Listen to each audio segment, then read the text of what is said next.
Ngiyazama thanda ukubingelela ukufundisa abakhona ngaphakathi mamfundisi Qhamane nowakuqhamane abafundisi bonke nabazalwane bonke ngokwegabazwa egameni likaJesu.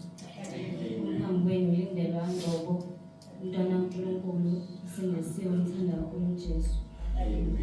Ngizowenza inkonzo yesemonethi kafishane.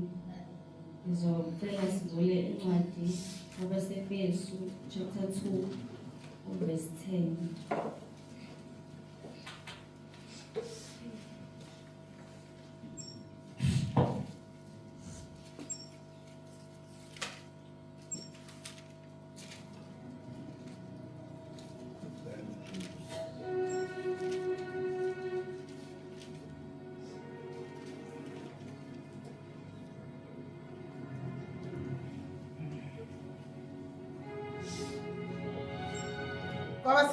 Efesu chapter 2 verse 10.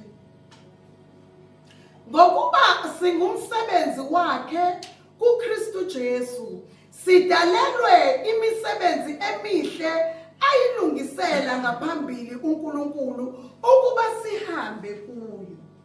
Amen. Sithi sidalelwe imisebenzi emihle ayilungisela ngaphambili uNkulunkulu ukuba sihambe kuyo. Amen. Ngakho uNkulunkulu unecebo ngathi.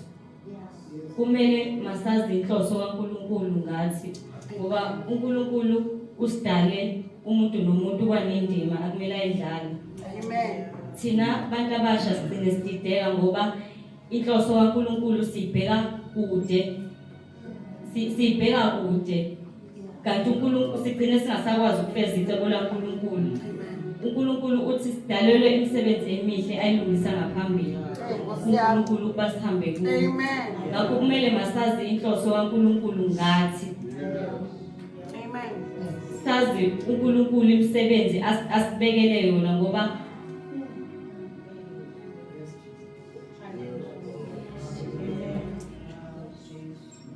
Umama Qhamane Sunday wakhuluma ngokuthi kumele masizidele kuNkulunkulu. Kwathi we must avail ourselves to the master.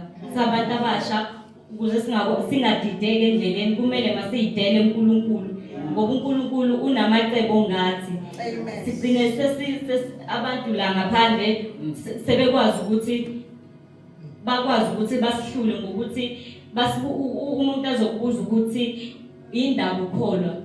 Uma usuhluleka ukumphendula ngoba awuyazi inhloso yakho uNkulunkulu, awazi ukuthi uNkulunkulu indaba ekulethe kule ndawo. Bekusenhlizweni yami lokho ukuthi sabantu abasha masazi inhloso yethu uNkulunkulu ukuze singeke sidideke. Futhi wakhuluma ngokuthi siwumzimba kaKristu. Awukwazi ukuthi ungafuna ukwenza into eyenziwa unyawo ube uyisandla. Kumele mawazi indawo yakho emzimbeni kaNkulunkulu. Kumele mawazi ukuthi iyiphi indima yakho wena okumele uyidlale ukuthi ungeke wenze into eyenziwa elinye ilunga lomzimba.